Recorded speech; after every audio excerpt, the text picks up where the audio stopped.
오늘 하나님께서 우리에게 주신 말씀은 히브리서 12장 1절에서 13절까지의 말씀입니다.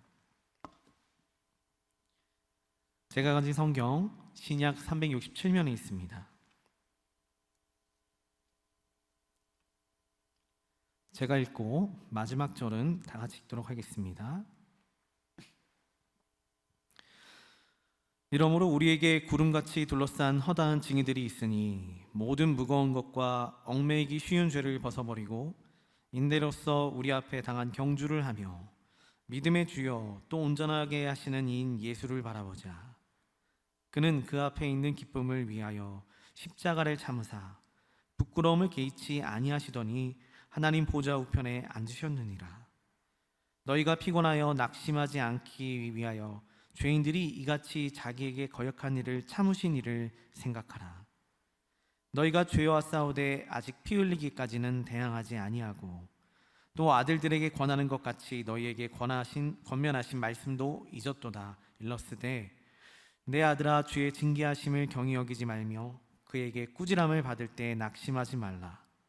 주께서 그 사랑하시는 자를 징계하시고 그가 받아들이시는 아들마다 채찍질하심이라 하였으니 너희가 참음은 징계를 받기 위함이라. 하나님이 아들과 같이 너희를 대우하시나니 어찌 아버지가 징계하지 않는 아들이 있으리요.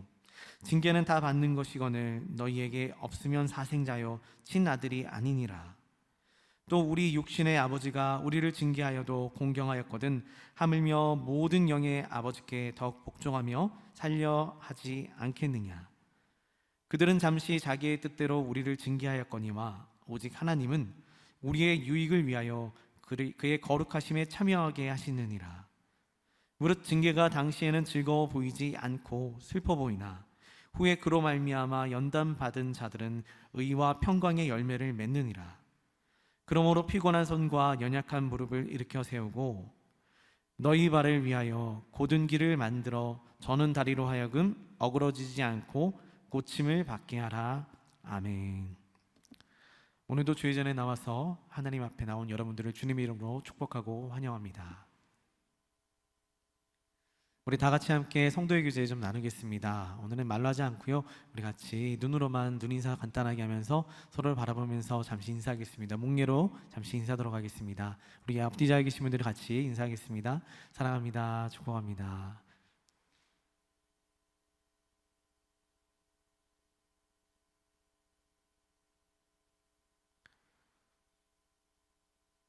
여러분들은 목회자를 보실 때 행복해 보이십니까?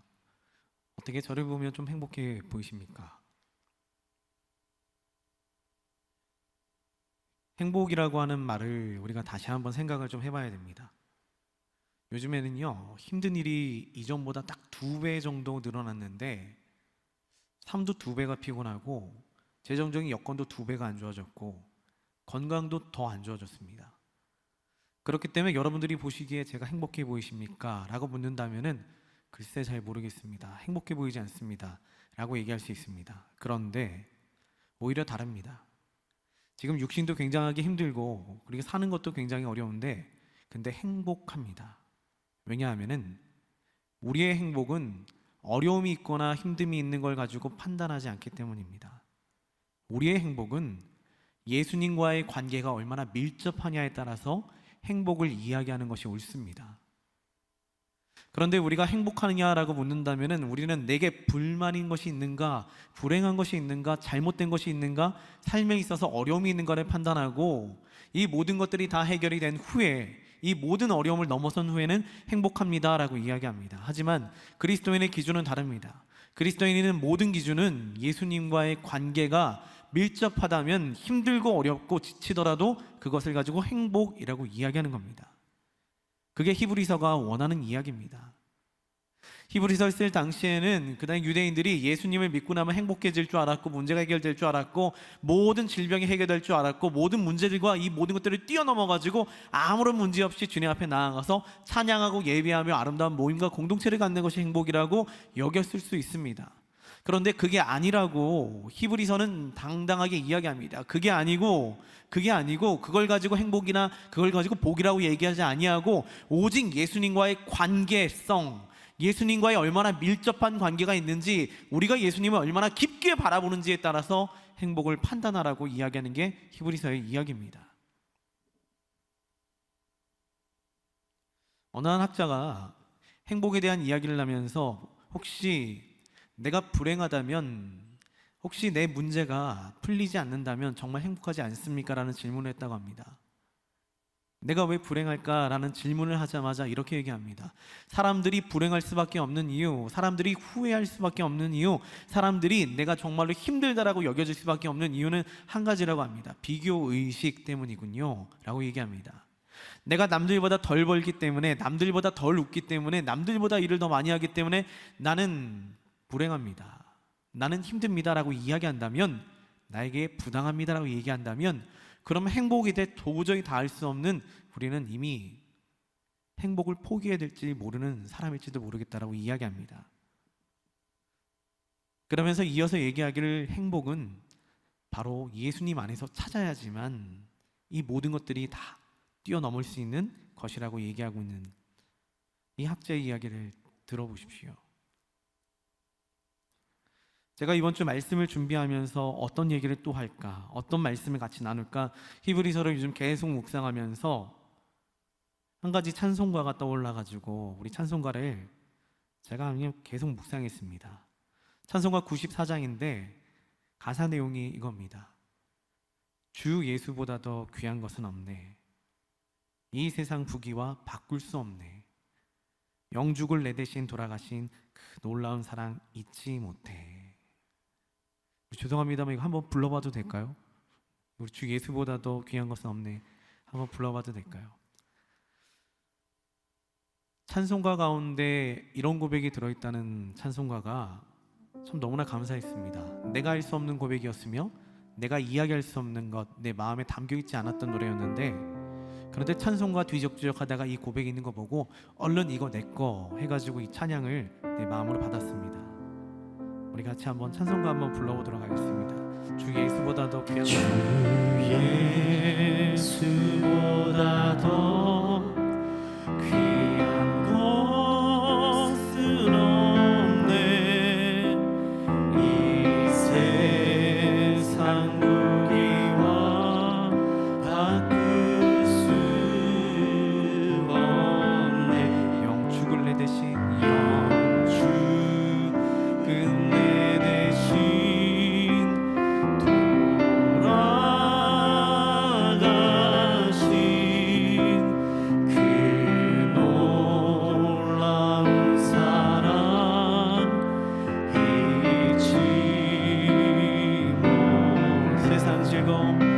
세상 즐거움 다 버리고 세상 자랑 다 버렸네. 주 예수보다 더 귀한 것은 없네. 예수 다시 한번 고백하면서 찬양 한번 불러보겠습니다. 우리 마음과 정성을 다해 한번 고백해보십시오. 주 예수보다 더 귀한 것은 없네. 주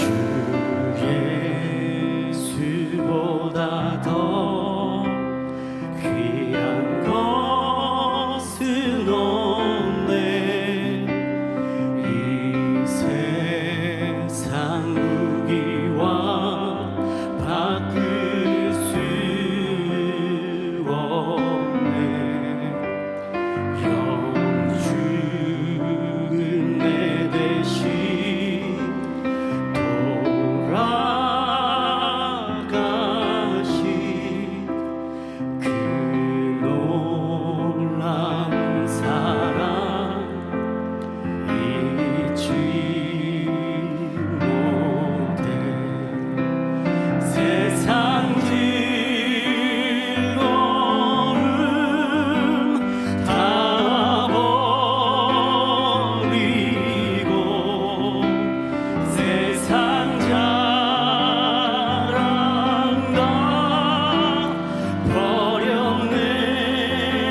세상 즐거움 세상 즐거움 다 버리고 세상 자랑 다 버렸네. 주 예수보다 더 귀한 것은 없네.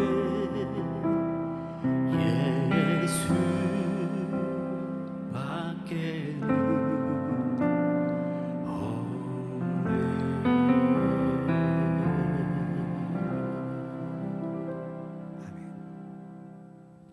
오늘의 말씀의 내용이 이겁니다. 오늘 히브리서 12장 1절부터 13절까지의 말씀은 이런 내용이 나와요. 그리스도인들이 징계를 받으면서 고난을 당하면서 힘들어합니다. 그러면서 얘기하기를 우리가 예수님 제대로 안 믿어서 이런 거 아닌가 보다, 이런 거 아니야, 우리가 예수님 똑바로 믿지 않아가지고 당하는 고난 아니야 라고 이야기했을 때에 히브리서를 통해 가지고 이야기합니다. 그게 아니라 하나님께서 우리에게 주시는 고난과 징계와 어려움은 예수님도 당한 고난과 징계와 어려움이고 또한 예수님을 조금 더 바라보게 하기 위한 길이 되는 거야. 이것이 곧 히브리서의 오늘 말씀 이야기입니다. 그렇기 때문에 오늘 이 찬양 가사가 첫 주제이자 마지막 여러분들의 고백이 되어야 됩니다. 방금 부른 주 예수보다도 귀한 것은 없네 이 찬송가는 미국의 감리교단의 어떤 아주 작은 교회 목사님 사모님이 경제적으로 어려움을 겪는 한 여인한테 써준 시입니다. 많이 힘들죠. 그런데 이 시 한번 읽어보세요 하고 개인적으로 써준 시라고 합니다. 주 예수보다도 귀한 것은 없네 하면서 써준 시인데 그 여인에게는 아들이 하나 있었습니다. 나중에 이 시에 곡을 붙인 조지 비벌리 슈어라는 사람입니다. 원래는 보험회사 직원이었는데 어느 날 기독교 방송에서 찬양을 부를 기회가 있었다고 합니다. 그 당시 경제적인 대공황을 겪으면서 모든 사람이 어려워가지고 힘들어가지고 지쳐서 쓰러질 때에 도대체 그냥 간증을 하다가 어느 사람이 이 간증을 듣고 나와가지고 방송국 와서 간증하시고요, 그래서 찬송가 하나 부르세요. 그래서 나가가지고 간증하고 찬양을 불렀다고 합니다. 그런데 음악에 꽤 재능이 있었나 봅니다. 찬양을 부른 후에 이 사람이 슈요라는 사람이 굉장히 인기를 끌게 됩니다. 많은 사람들에게 유명세를 타게 됩니다. 그때 슈요라는 사람이 이렇게 생각합니다. 이건 기회야. 하나님께서 우리 가정을 살리고자 하신 기회야 하면서 하나님께서 주신 좋은 기회라고 여기면서 그 기회를 잡으려고 했다고 합니다. 그런데 그때 어머니가 염려하는 눈을 가지고 아들을 바라보면서 아들에게 이렇게 얘기합니다. 아들아, 그 누구라도 부와 쾌락을 맛본다면 반드시 예수님으로부터 멀어진단다. 그리고 자신이 예전에 받았던 이 시를 그 아들한테 물려줍니다. 주 예수보다 더 귀한 것은 없단다. 이 시를 받아본 그 조지 슈어는 부와 명예를 택할지 아니면 예수님을 쫓을지에 대한 선택의 기로에 놓이게 됩니다. 그냥 노래하면서 하는 일을 하면서 하나님의 영광 돌리며 살 수 있지 않을까. 그런데 어머니의 말씀이 옳은 것 같아요. 인간에게 있어서 부와 명예 모든 것들이 행복이 다가오면 예수님으로부터 점점 우린 멀어져 가게 됩니다. 얼마 후 다시 방송국에서 방송 일정을 잡고자 슈어한테 전화를 했습니다. 그리고 조지 슈어는 이렇게 결정을 합니다. 선생님, 정말 죄송합니다. 저는 이제부터는 하나님께서 주신 음악의 재능을 오직 하나님의 영광만을 위해 사용하기로 결심했습니다 하고 모든 방송을 고사했다고 합니다. 세상의 부와 명예를 버리고 예수님만을 쫓기로 결정한 것입니다. 이후에 부와 명예는 얻지 못했습니다. 하나님 앞에 곤사하게 그래도 고백할 수가 있었습니다. 나 부와 명예보다도 주 예수보다 더 귀한 것은 없네. 이것이 그 슈어 찬양사의 고백이었습니다. 세상에는 여러분들이 생각하는 것보다도 훨씬 더 많은 근사한 믿음을 가진 사람들이 참 많습니다. 그리고 그러한 믿음을 가지고 살아온 사람들이 굉장히 많습니다. 이들의 선택은 늘 예수 그리스도였습니다. 이들에게 있어가지고 부와 명예가 다가오면 이거 하나님 주신 복이야 라고 생각하지 아니하고 내가 이로 인해 예수님으로부터 멀어지지 않을까라는 생각을 하면서 선택하게 됩니다. 그리고 나 선택하기를 예수님을 선택했기 때문에 이들은 믿음의 조상이 된 거며 이들은 하나님을 선택했기 때문에 믿음이 인정받게 된 겁니다. 자, 오늘은 히브리서 말씀을 통해 우리 마음 가운데 주시는 그 음성을 들으시기를 바랍니다. 먼저 첫 번째 우리가 알아야 될 것이 있습니다. 진리는 변하지 않는다는 겁니다. 예수님의 이름은 변하지 않으며 예수님의 모양도 모습도 그 성품도 변하지 않는다는 것입니다. 어느 호기심이 많은 소년이 물방울이 이렇게 똑똑 떨어지는 것을 한참을 관찰합니다. 이 소년이 그 물방울 떨어지는 거 보니까 너무나 예쁜 겁니다. 신기하기도 했는데 계속 보다 보니까 조금 식상해집니다. 물방울이 계속 위에서 아래 똑똑 떨어지는 거 보니까 너무 식상한 겁니다. 그리고 갑자기 생각하기를 아주 기발한 생각을 합니다. 물방울은 왜 꼭 떨어져야만 되지? 라는 생각을 한번 갖게 되었습니다. 그리고 주변에 묻기를 시작합니다. 아빠, 왜 물방울은 위에서 아래만 떨어져요? 엄마, 왜 물방울은 위에서 아래로만 떨어져요? 그러면서 이 꼬마애가 조금씩 오기가 생겨가지고 주변을 설득시키려고 합니다. 물방울이 굳이 떨어질 필요는 없잖아요. 물방울이 굳이 꼭 땅으로만 떨어져야 될 필요는 없잖아요. 라고 막 우기면서 다니기 시작합니다. 그러자 조금 더 생각을 해가지고 이렇게 얘기합니다. 그 물방울이 하늘로 솟을 수는 없을까요? 떨어지는 물방울이 하늘로 솟을 수 있을 것 같아요. 자신의 주장을 펼치기 시작합니다. 그런데 그 옆에서 갑자기 누군가가 그렇지, 물방울 사실은 하늘로 솟을 수도 있을 것 같아. 이 친구한테 꿈과 희망을 주고자, 이 친구한테 그래, 네 생각도 옳은 것 같아 라는 마음을 갖게 하고자, 그 사람 기 살려주고자, 맞아, 물방울 굳이 떨어질 필요는 없지, 물방울 올라갈 수도 있어 라고 맞장구 쳐주는 사람은 없을 겁니다. 없을 겁니다. 오히려 야, 그건 변하지 않는 거야. 물방울이 위에서 아래로 떨어지는 거는 변하지 않는 진리야. 변하지 않아. 근데 그렇게 이야기해 주는 게 좋은 겁니다. 맞장구 쳐주면서 그래, 물방울 올라갈 수 있어, 격려해주고 힘내봐, 네가 만들어봐, 그렇게 될 거야 라고 이야기하는 건 진리가 아닙니다. 참 말은 어이없어도 야, 물방울이 어떻게 그러냐, 또 잘못 쓰는 생각이야 라고 이야기해 주는 것이 진리를 이야기해 주는 겁니다. 우리 주 예수 그리스도의 복음이 바로 그와 같습니다. 예수 그리스도의 복음은 물방울이 위에서 아래로 떨어진 것과 같이 진리이자 변함이 없는데, 수많은 사람들이 조금은 변화시켜 보려고 합니다. 예수님을 조금은 나의 삶에 좀 맞춰보려고 합니다. 예수님의 말씀을 조금 더 나의 삶에 조금은 맞춰봐가지고 조금은 변할 수 있지 않을까. 물방울이 굳이 직선으로 떨어질 필요 없잖아. 사선으로 떨어지고 그냥 구부러 떨어지고, 떨어지긴 하더라도 좀 변화될 수는 없을까 라고 하는 것이 인간들의 생각입니다. 그런데 물은 늘 똑같이 떨어집니다. 복음도 늘 그렇게 변하지 않는 진리 중에 하나입니다. 그런데 어느 순간 진부해진 복음을 다르게 보고 싶은 사람들이 많아졌습니다. 굳이 십자가의 복음이 아니더라도, 고통과 고난이 아니더라도 은혜에 닿을 수 있는 길이 있지 않을까. 굳이 예수님이 아니더라도, 굳이 예수님 다 알지 못해도 십자가의 고난을 거치지 않아도 은혜에 닿을 수 있는 길은 없을까? 하나님께 나아갈 수 있는 길은 없을까? 그저 십자가에 없이 은혜와 위로로만 하나님 앞에 나아갈 수 있는 길은 없을까? 이게 바로 물이 거꾸로 올라갈 수 있지 않을까라는 이야기와 똑같습니다. 우리 그리스도인들은 여기 뒤에 걸려있는 십자가 바라보면서 이렇게 얘기하는 사람입니다. 저 십자가 때문에 내가 구원을 받았고, 저 십자가 때문에 내가 예배에 나오는 것이며, 저 십자가 때문에 내가 이 자리에서 하나님을 예배할 수 있어. 이것이 물이 위에서 아래로 떨어지는 진리입니다. 그런데 이거 빼고, 아니 그거 말고 다른 방법은 없을까? 예배당 와가지고 은혜 받고서 그냥 변화 받고 새로워지고 나서 라고 하는 이야기들이 혹시 있지는 않을까? 근데 그건 진리가 아니라는 겁니다. 그런데 그런 이야기들이 많습니다. 여러분, 우리 그리스도인들은 예수님에 대한 이야기가 선명하며 나의 삶의 문제와 나의 생각이 선명해지면 더 이상 교회가 되지 않게 됩니다. 그런데 그 이야기와 모든 것들이 우리 삶에 있어서 예수님보다 먼저 나온다면 그것이 잘못됐다라고 이야기하는 것입니다. 그것은 물을 휘어가지고 떨어뜨리려는 잘못된 진리입니다.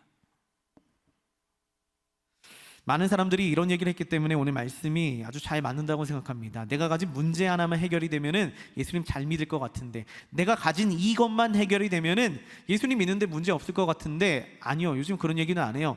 이 문제 좀 해결되었으면 좋겠습니다 하고 그 뒤에서 예수님 믿는 거는 아예 이제 생각도 안 합니다. 문제만 해결된다면 점점점 끝. 그게 우리의 삶입니다.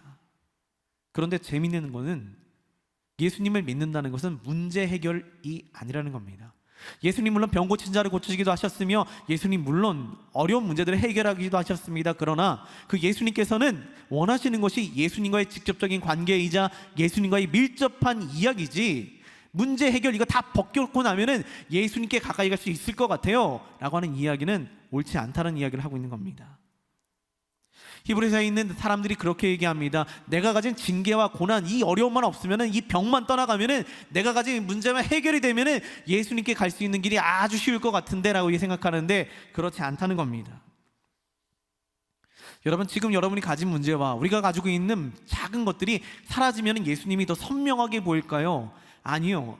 성경은 반대로 얘기합니다. 오히려 그 문제 때문에 예수님이 더 선명해져야 되며 예수님께 기도할 수 있는 길이 열려야 된다라고 이야기하는 게 성경 말씀입니다.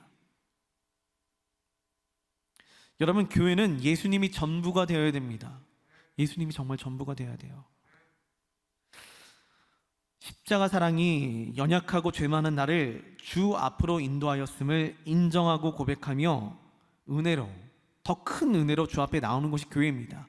예수님이 여러분들을 인도하신 겁니다.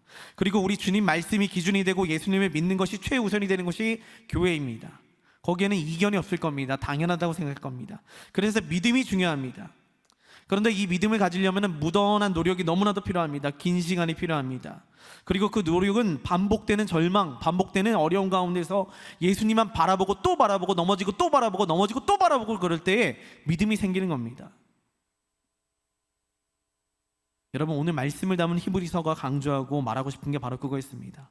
오늘 말씀 12장 1절 말씀을 우리 다 같이 함께 읽어보도록 하겠습니다. 12장 1절 말씀입니다. 이러므로 우리에게 구름같이 둘러싼 허다한 증인들이 있으니 모든 무거운 것과 얼매기 쉬운 죄를 벗어버리고 인내로써 우리 앞에 당한 경주를 하며. 아멘.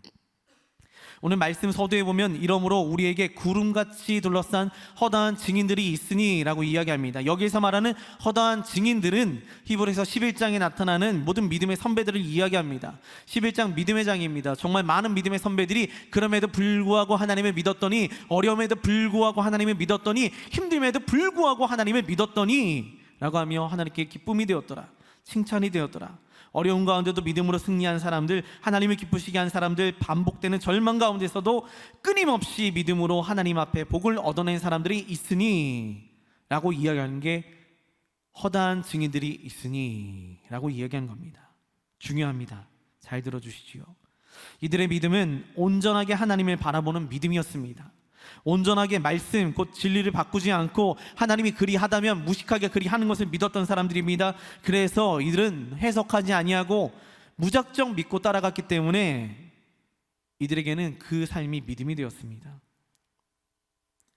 그래서 오늘 말씀 서두에서 강조하고 싶었던 것, 허다한 증인들이 많으니, 무식하지만 무지하지만 하나님만 바라보고 살다가 승리한 사람들이 많았으니, 그리고 오늘날 우리에게 권면하기를 여러분들도 이와 같은 믿음의 사람이 되라고 권면하는 것이 오늘 말씀의 1절 이야기입니다. 오롯이 하나님만 바라보는 믿음의 사람이 되시길 바라는 것이 오늘 하나님께서 여러분에게 주시는 말씀이자 마음입니다. 여러분, 우리는 지금은 뭐 해야 될지 모를 때는 원점으로 돌아가면 됩니다. 우리는 교회를 다니면서도 자신이 무엇을 원하는지, 교회에서 무엇을 얻어야 되는지, 내가 교회 안에서 무엇을 받아야 되는지 모르고 돌아가는 사람이 너무 많습니다. 예배를 마치고 나면 무엇을 얻어가지고 돌아가느냐? 예수의 이름만 가지고 돌아가는 겁니다. 예수님의 말씀만 가지고 돌아가는 겁니다. 머리부터 발끝까지 예수 그리스도의 보혈의 피와 또한 주님과의 만남을 기억하며 추억하며 일주일을 살아가는 것이 그리스도인의 삶입니다. 그런데 우리는 문제 해결의 해결점과 답을 찾으려고 합니다. 근데 우리 주님은 다르게 얘기합니다. 그 문제 때문에 주님께 나오잖아, 그 문제 때문에 기도하잖아, 그 문제 때문에 하나님께 더 나아가잖아 라고 이야기하고 있습니다. 어디로 갈지 몰라서 헤매는 여러분들, 혹시 그렇다면 무조건 예수님께 집중하십시오. 예수님 이야기가 나오면 귀를 세우고 들으시고, 예수님 또 이야기가 나오면 마음에 담아두시고, 예수님 이야기가 나오면 보려고 하시고, 또한 예수님 이야기가 나오면 내 마음 가운데 어떻게든 새겨 넣으려고 하는 것이 우리 삶의 정답입니다. 여러분, 문제가 생기면 한 가지 질문을 이제부터 하시면 됩니다. 문제가 생기면은 이거 예수님 믿는데 문제가 되나? 제가 듣는 질문 중에 하나가 그거예요. 인간관계 문제가 너무나 많잖아요. 그런데 인간관계 문제를 가지고 그 이후에는 난 늘 하고 싶은 질문이 그겁니다. 이겁니다. 혹시 그 문제 때문에 예수님 있는데 문제가 생긴 거야? 혹시 그 문제 때문에 예수님께 가는 길이 막혀버린 거야? 인간관계 때문에 예수님께 나가는 길이 막혀버린 거야? 그 문제 때문에 예수님과의 만날 수 없는 길이 갇혀버린 거야? 그런 문제가 되지요. 그런데 그게 아니라는 겁니다. 주님께서 우리에게 징계를 주시며 모든 문제를 더하시면 하나님 앞에 더 엎드리라고 얘기하는 하나님의 메시지입니다. 그렇기 때문에 문제가 되는 것이 아니라 오직 예수님께로 나갈 길이 되어야 됩니다. 여러분들의 기도 제목을 진짜 매주 보고 있습니다. 보는데 매번 똑같은 내용이고 매번 비슷한 내용들이 많습니다. 사소한 이야기부터 시작해가지고 어마어마한 일까지 참 많습니다. 그러나 이 모든 문제의 끝에는 그럼 이것 때문에 예수님께 나아가는 길이 막혀버린 건가? 이 질문이 늘 들어갑니다. 여러분, 예수님께 나아가는 길은 내가 예수님을 만나고 나서 그 예수님과 함께 문제를 만나는 것이 정답입니다. 문제를 만나고 해결하고 예수님을 만난다? 이게 아니라는 겁니다. 그래서 예수님이 정답이란 얘기이며 예수님의 이야기가 여러분 삶 가운데 아예 그냥 뿌리 깊게 박혀버려야 됩니다. 여러분, 우리의 모든 문제는 예수님을 바라보는 믿음의 눈이 너무나도 필요합니다. 그런 훈련이 이제 너무나도 필요합니다. 근데 제가 제일 듣기 싫었던 말 중에 하나가 힘들어 죽겠는데, 너무나 정말로 지쳐서 쓰러져 죽겠는데 옆에서 누가 하나님께서 복 주시려고 어려움을 주신 걸 거야, 이 얘기가 제일 싫었습니다. 진짜 싫었습니다. 어려워서 죽겠는데 정말로 뛰쳐나가고 싶은데 하나님께서 복 주시려고 어려움과 힘듦을 주셨을 거야. 이 이야기가 왜 이렇게 힘든지 모르겠습니다. 그런데 알고는 있거든요. 우리는 그 말이 진리라는 거 알고 있습니다. 그 어려운 가운데 예수님과에 더 가까워지며 우리의 믿음이 더 견고해진다는 걸 알면서도 그 말 참 믿기가 힘들고 받아들이기가 힘듭니다. 믿음이 힘든 이유는 알기는 아는데 그 어려움이 지나야 하나님 복 주심을 우리는 알고 있는데, 이 어려움 해결해 내야지 하나님 복 주심을 알고 있으며 이 어려움을 주님과 함께 헤쳐나가야지 우리에게 믿음을 더하심을 알고 있는데, 근데 그 이야기가 싫은 겁니다. 그 길을 걸어가는 게 조금 힘든 겁니다. 그래서 좀 비껴가면 안 될까요? 하나님 좀 이걸 건너가면 안 될까요? 피하면 안 될까요?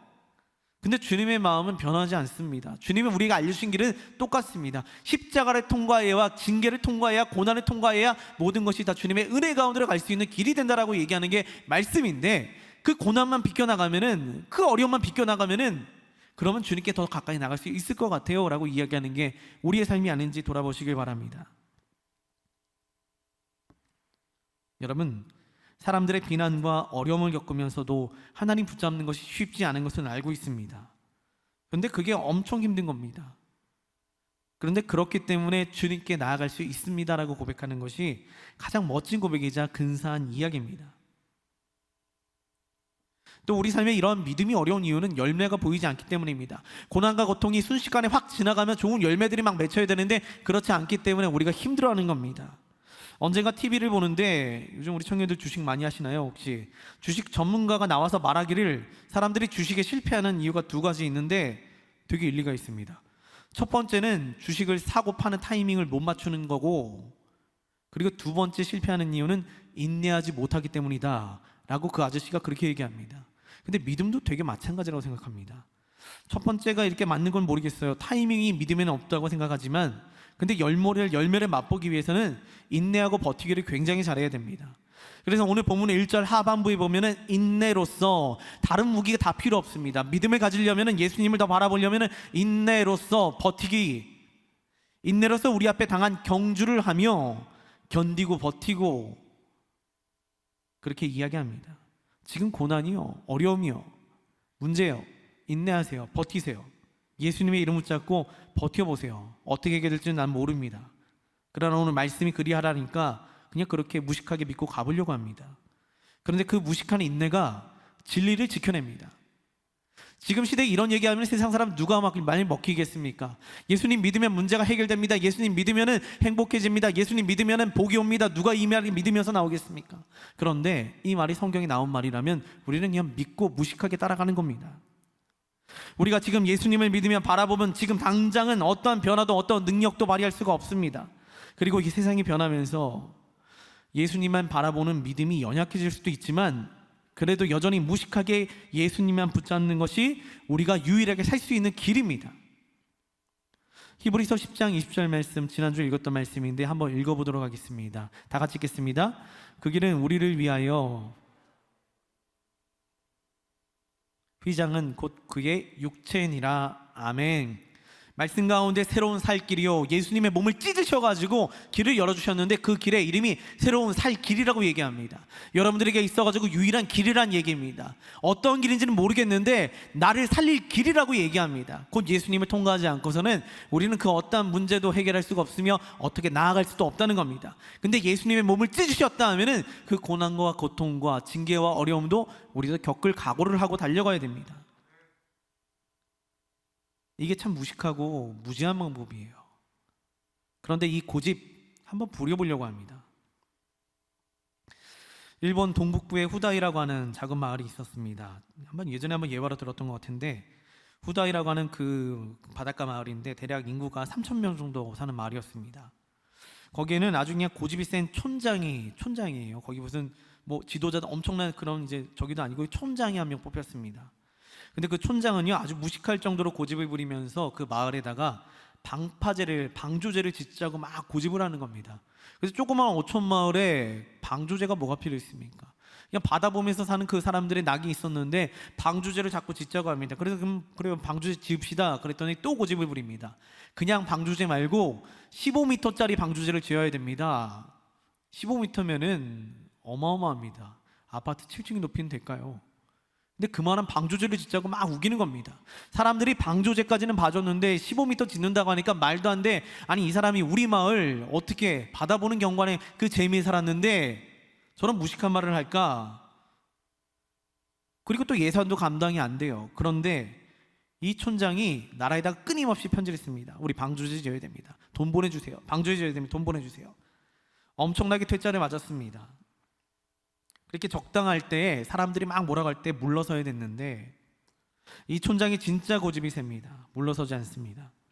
결국에는 그 후다이 마을에 17년간의 공을 들여가지고 방조제를 15.5m짜리를 결국 촌장이 지어냅니다. 사람들이 막 욕합니다. 야, 저것 때문에 우리 마을 다 망했어. 우리 마을 그나마 사람들 바닷가 보러 오는데 망했어. 그리고 나서 방조제 짓고 나서 3년 후에 그 촌장은 퇴임하게 됩니다. 사람들이 불만이 엄청 많습니다. 막 욕하고 다녔습니다. 저 사람 때문에 우리 마을 망할 거야. 고기 잡으러 가야 되는데 방조제 때문에 돌아가야 돼. 퇴임하는 순간까지 불만이 많았다고 합니다. 그렇게 그 촌장은 97년도에 이렇게 죽었습니다. 방조제 짓고 한 15년 만에 세상을 떠났습니다.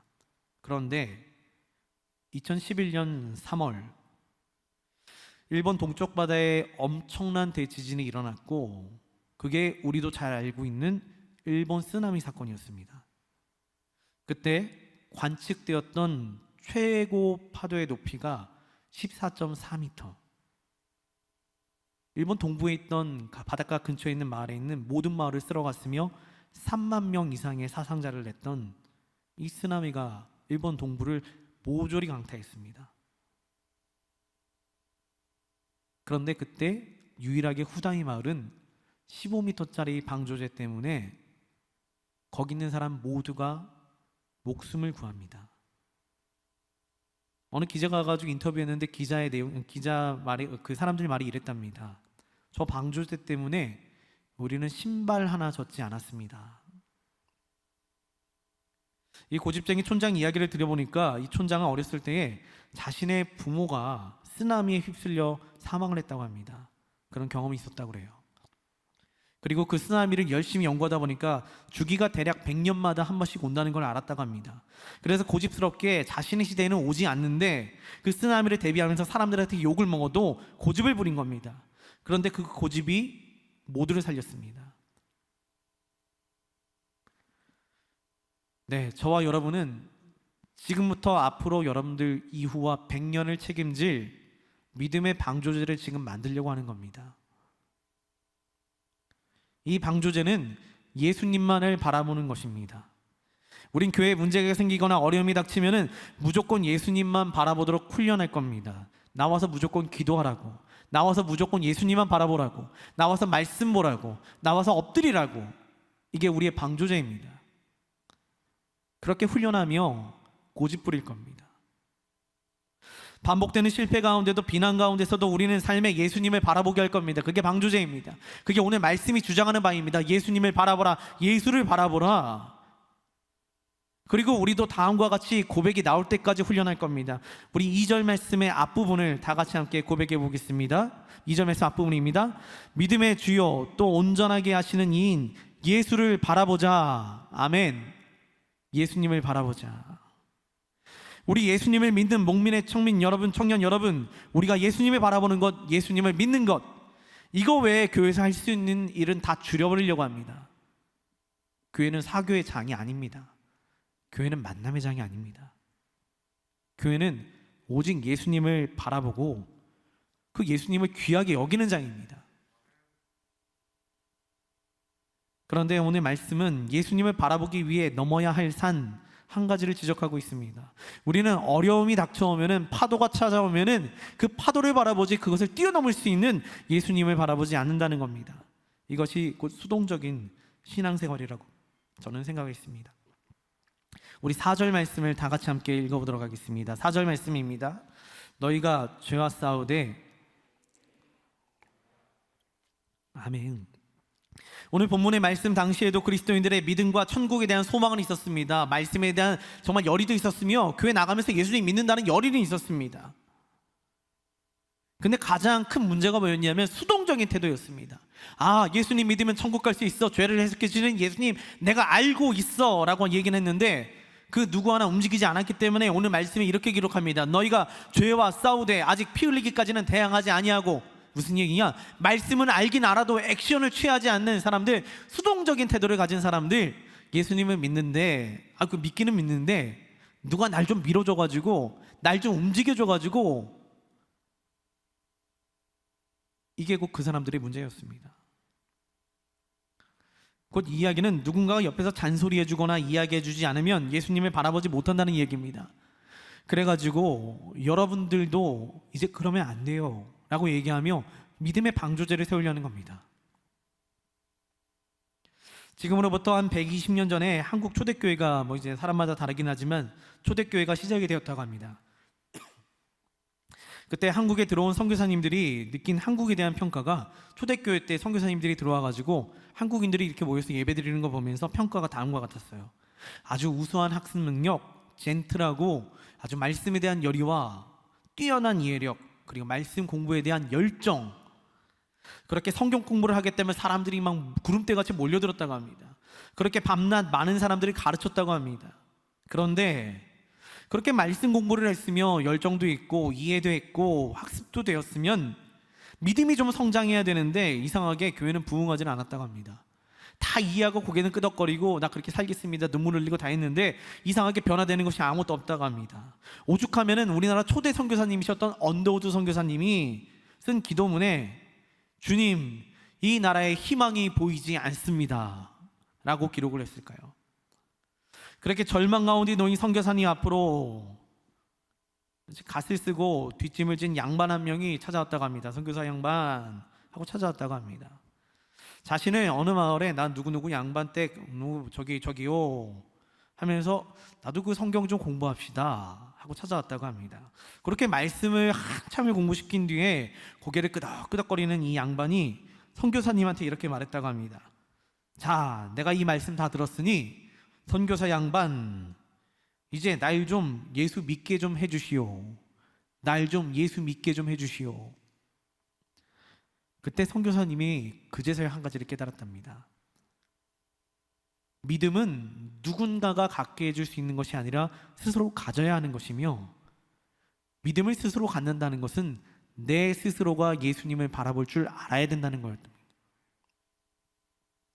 그 당시 양반들은요, 자신의 노비들이 자신의 일을 모두 대신해 줬습니다. 그러다 보니 믿는 것조차 남에게 의존합니다. 내가 믿는데 네가 나머지는 해결해 줘. 나 이거 믿을 건데 나머지는 다 그쪽에서 해결해 줘. 나는 믿기만 하고 해결은 그쪽에서 해줘.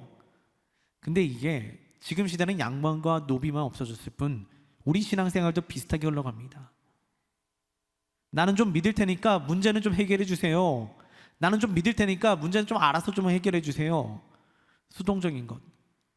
죄를 지어도 죄와 싸우지도 아니하고 이렇게 살아가는 것이 수동적인 태도였습니다. 그리고 그 말씀에 대해서, 그 행위에 대해서 오늘 말씀이 아주 정교하게 찌르고 있는 겁니다. 그동안 많은 사람들이 교회 나오면 성경 공부를 하면 믿음이 생긴다라고 여겼을까요? 결국 믿음은 자기 자신이 갖는 것이지 누군가에 의해서 믿음을 가질 수 있거나 믿음을 잃을 수 있거나 하는 것이 아니라는 것을 우리는 잊고 살았습니다.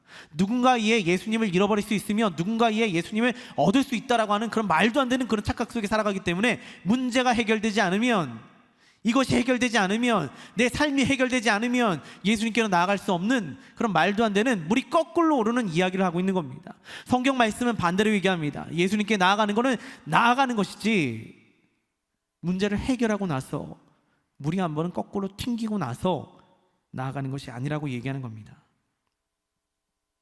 우리는 이 믿음을 갖기 위해 스스로가 치열하게 싸우기도 하며 말씀대로 죄와 싸워서 절망도 맛봐야 됩니다. 죄와 싸우는데 잘 안 됩니다. 그럴 때마다 절망하며 주님께 엎드리며 나아가 하나님 용서해 주세요 라는 그 말도 해야지, 그래야지 믿음이 자라가는 겁니다. 오늘 우리가 배울 그 싸움이 치열하게 예수님을 생각해내는 싸움입니다. 이를 쉽게 얘기해서는 주 예수보다 더 귀한 것이 없는 사람이 되는 것, 이것이 곧 우리의 방주제입니다. 포스트 코로나 이야기를 해야 돼요. 요즘 교회고 세상이고 포스트 코로나 이야기로 넘어갑니다. 그런데 이 포스트 코로나 이야기를 저도 연구하다가 책 좀 보고서 여러 가지 보다가 다 때려치고 에라 모르겠다, 내가 포스트 코로나를 책임질 사람은 아니기 때문에 예수님 이름만 심어 놓으면 되겠다라고 생각하며 모든 책들을 다 던졌습니다. 포스트 코로나는요, 예수님 이름이 선명한 사람이 살아남습니다. 예수님 이름이 선명한 자들만이 그 믿음을 지켜낼 수 있습니다. 지금 여러분 돌아보시지요. 여러분 고등부 때, 중등부 때 예수님 이름이 가장 선명했던 사람들이 지금 이 자리에 남아가지고 하나님을 섬기는 겁니다. 그때 그만큼 예수님 이름이 선명했기 때문에 지금 희미한 예수님의 이름이라도 붙잡고 있을 수 있는 겁니다. 그렇기 때문에 지금부터 앞에 100년을 바라보며 지금 예수님의 이름이 가장 선명할 수 있도록 지켜내는 것이 곧 우리의 목적입니다. 말씀을 마무리하도록 하겠습니다. 주님, 우리에게 삶 가운데 어려움을 주실 수 있습니다. 그러나 그 어려움은 예수님의 이름을 더 선명하게 하라는 우리에게 주시는 메시지입니다. 예수님의 이름을 붙잡고 예수님의 능력 가운데 거하는 여러분 되시기를 주님의 이름으로 축원드립니다.